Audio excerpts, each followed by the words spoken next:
And mountain passes, of course, this being the big concern for you if you're thinking about state travel. Eastbound and westbound 90 and US 2 both with chains required for all except all-wheel drive. Blewett Pass, the pass is even closed because of poor visibility. And as we kind of look in towards Snoqualmie Pass and the Snoqualmie Summit right now, that's where you've had Abby Acone standing by. Abby, looks like you're not getting pelted with as much snow at this point, but what are you experiencing?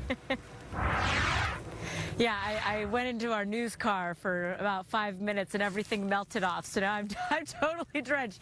Adam, I want to tell you a quick story. We got a little bit stuck here. So we were driving along I-90. We're in a very safe spot. I mean, we're in one of the pull-off parking lot areas. Our car is completely good to go. We got the snow tires, chains at the ready. Our crews are very experienced at driving in the winter weather. So we are very prepared. So this is just a cautionary tale. This could happen to anybody. We drove into a snowbank that looked pretty light, but it ended up being deeper than what we anticipated. So I want to thank a couple people for getting us unstuck. Washed Up Plow Crew on their way over here. They helped plow us. WSP was willing to send a trooper out here, but what ended up happening is someone that works in the area in their Jeep, they were driving by on their way to their daily coffee run. They saw us and helped pull us out. So it's just kind of like a little beautiful Good Samaritan moment here. Super thankful to everyone helping us out. And just a cautionary tale that this could happen to anybody. So don't drive into snowbanks, regardless of how deep or not they look. Let's talk about our current conditions. So the snow is coming down. The winds, at least in our current spot, haven't picked up immensely quite yet. For those familiar with this area along the summit at Snoqualmie, we're just east of the summit in the Hayek area. We're looking back over a washed out little station over here. You can look back, the on and off ramp. We've just had a string of plow crews coming through, and good thing too, because the snow is really stacking up. It's super wet out here. Visibility isn't awful, but it's going to deteriorate throughout the rest of the day today. Earlier, I called WashDOT, and they tell me, of course, they've got crews working 24/7. They're going to do everything they can to keep the passes open, but that drivers need to be ready. Have the traction tires, chains ready to go. Check those WashDOT conditions before you travel. Chief Meteorologist Brian McMillan and I would urge you to adjust your travel plans if at all possible, just because a blizzard warning is very intense. You got the heavy snow combined with the powerful gusts for a very long duration event here. So we're concerned about that. We'll bring you another update here in the next 30 minutes. It's a pleasure forecasting for you. I'll send it back to you in the studio. Abby, and just to underscore what you said about getting stuck up there, I mean, nobody is as experienced and prepared as you and our photographer Butch are, and yet you still managed to get stuck in a snowbank up there. So that really, you know, tells the story of what's going on in our mountain passes. From Snoqualmie, we head over to Stevens Pass now. Yeah, and that's where we pick up our own Taylor Winkel. She's been out there all morning long, too. Good morning, Taylor. What is the latest at Snoqualmie?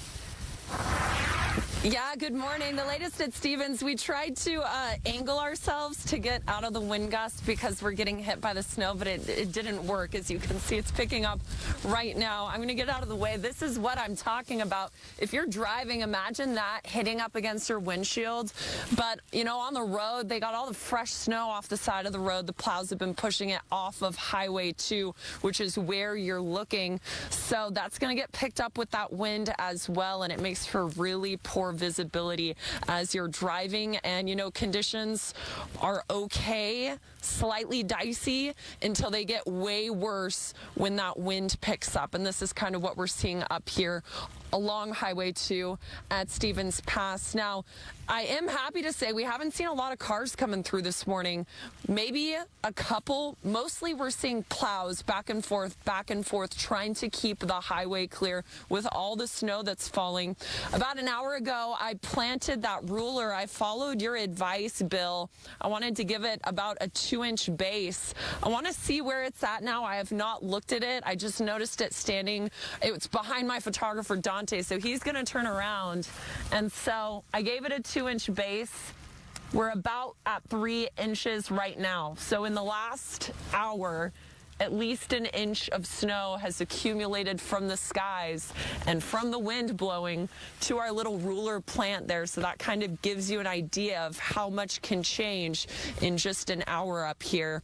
Again, be very careful. I'm happy to hear that Abby and Butch are not stuck anymore. That's one of the concerns we had coming up here, that we would get stuck as well. On our way up here, we got stuck behind avalanche control. We didn't have any service, no way to communicate back to the station to let let you guys know when we would be getting our live shot up.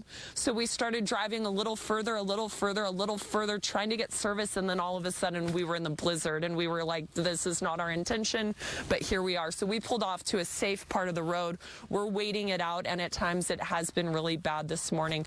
So 2 cautionary tales for you, hopefully to influence you to adjust your travel plans if they involve the passes today. Reporting live at Stevens Pass, I'm Taylor Winkel, Fox 13 News. All right. Thank you, Taylor, for that live update out on Highway 2.